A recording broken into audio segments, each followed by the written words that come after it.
Hi, this is Dr. Bauk, and today we're going to talk about radioactivity.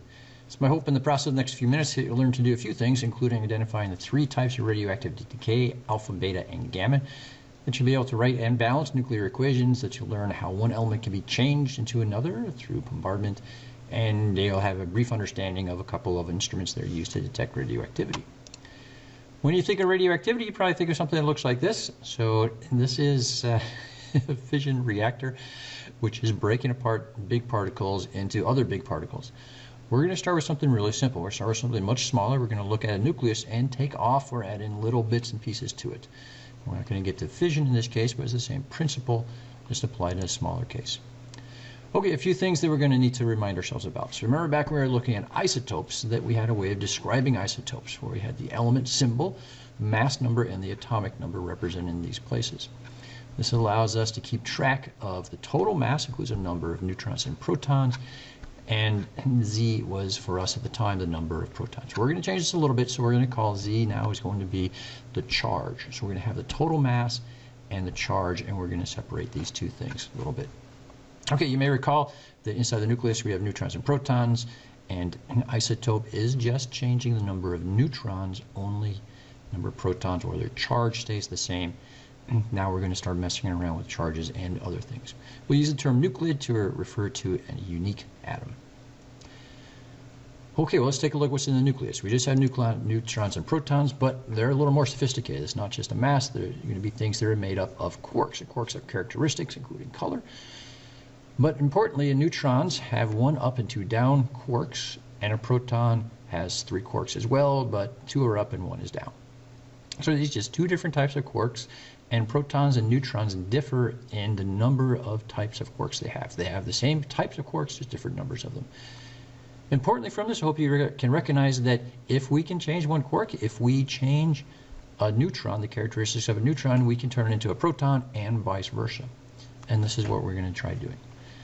We're going to have a little bit more simplistic model of this. We're going to think about a neutron as something that contains 4 things. It contains some mass, it contains some negative charge, it also contains some positive charge. So our neutron is going to have a balance of positive and negative charges. It doesn't have 0 charge, it has both charges. It also contains some energy, and these can all be separated, and this is the fun of radioactivity. Okay, radioactivity, something where it's spontaneously decomposing to do something else. We're going to write nuclear equations. These are chemical reactions. We're going to balance these, and we're going to balance these just so we do other chemical reactions, that we can't have stuff coming or going. We have to have things conserved. So our mass is going to be conserved, and our charge is going to be conserved, and we're going to break these into different lines. Okay, here I have carbon-14, isotope of carbon that's going to break down and decompose into nitrogen that has atomic mass of 14, but now has an additional proton. And to make this happen, I have to release an electron. So what's happened, one of my neutrons has given up a charge, but not mass.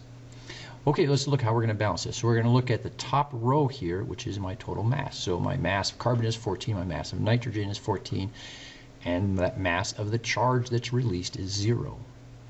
I'm going to look at the charge on the bottom. And here I have carbon has a charge of 6, nitrogen has a charge of 7, and this charge that's released is a -1. Altogether, I have a charge of 6 on both sides, so my charges are balanced. And this is how we're going to balance our equations. We're going to balance mass and charge separately on different columns. Okay, 3 types of radiation. We're going to have alpha, beta, and gamma radiation. So alpha particle radiation is the same as a helium nucleus. Here I'm taking radium and I'm releasing from that an alpha particle, and I'm going to be left with radon. Notice my mass is balanced. I start with 222 atomic mass units. Helium has 4, and radon ends up with 218. My mass units are balanced on both sides, and my charge is balanced on both sides. So my helium nucleus is going to contain the equivalent of 2 protons. This next reaction, I can take thorium and turn that into radium, and my mass and my charge is going to be balanced in these reactions. Okay, beta particle, so smaller than alpha particle. Alpha is largest, beta is the smaller of the two, and guess what, gamma is going to be even smaller, so you can remember them by size. Beta particle is going to be releasing a charge, a single charge. This can be either the equivalent of an electron or it can be the positive equivalent of electron. We'll call that a positron. We're going to use the same nomenclature we've been using. So here I'm taking thorium and I'm turning it into palladium. So I have an atomic mass of 234. I'm just releasing a charge, so the mass does not change. In this case, I am releasing a negative charge from the nucleus, so my positive charge increases. Notice I haven't increased the mass, but I have increased the number of protons that are there. And so I end up having now a charge of plus 71, or plus 91, and we balance this with a negative or an electron being released. Okay, the positron, I can do the same thing, but instead of having an electron be released, I can have a positron be released. Again, it's just a positive charge. So here I'm having sodium, which has 11, charge of 11, and this is going to decay and produce neon by releasing the positron from beta particles. So two types of beta decay. I can have positive or negative beta decay. Gamma particle is just energy. So unlike my other two, where I had a mass with the neutrons and protons being released, or an electron, something with charge being released, here I have just energy, so there's no effect on the mass or the charge. And this is going to be indicated in the far right here by the gamma particle, which has no mass and no charge, but does have energy. So here I have uranium decaying and releasing an alpha particle, turning into thorium, and releasing two gamma particles in that process. So two packets of energy are going to be released in that process. So gamma particles are just energy.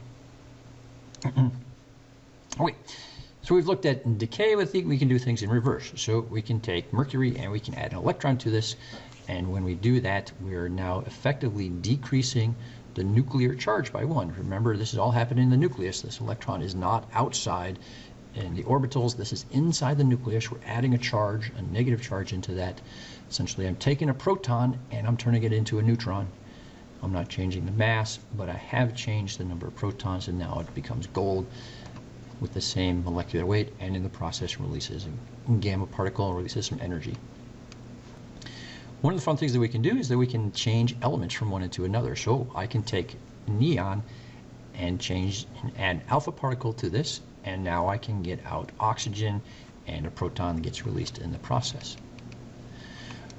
We can be more sophisticated about this, and this is what chemists have been doing for some time, is trying to make more complex elements by combining together other ones that are large. So we'll call these trans-uranium elements. So we can make the element neptunium by combining uranium plus a neutron. This will produce a heavy uranium, and then that will decay through losing an electron out of the nucleus into neptunium. Okay, so we have three types of radioactive decay: alpha, beta, and gamma. Alpha is helium nucleus, beta is a charge, and gamma is energy. How do we detect these? How do we know these are there? Well, we have this great device called a Geiger counter. Geiger and his student Mueller have come up with a way of identifying ionizing radiation by having a tube that contains usually noble gas that then can be ionized when struck with energy. So energy strikes it, it releases an electron. That electron then gets detected by the anode that's stuck into the middle of the gas tube. And now you have electricity flowing. It's easy to detect, and you can identify that through a click or counter or some device. A similar device is going to be a scintillation counter. So a scintillation counter is far more of a tabletop device, which allows us to take radioactive material and shine that into a scintillation fluid, so a fluid which converts that energy that it receives into a burst of light. So transitioning energy states. Instead of becoming ionized, it's transitioning energy states and releasing a detectable packet of light. This light can be amplified and then detected, and is a very good quantitative way for identifying radiation. Okay, I hope that you can now identify three different types of radioactive decay. Can you now write and balance nuclear equations for radioactive decay? Are you able to explain how one element may be changed to another by particle bombardment? And are you able to identify radiation detection instruments and roughly how they work? I hope you can. Thank you.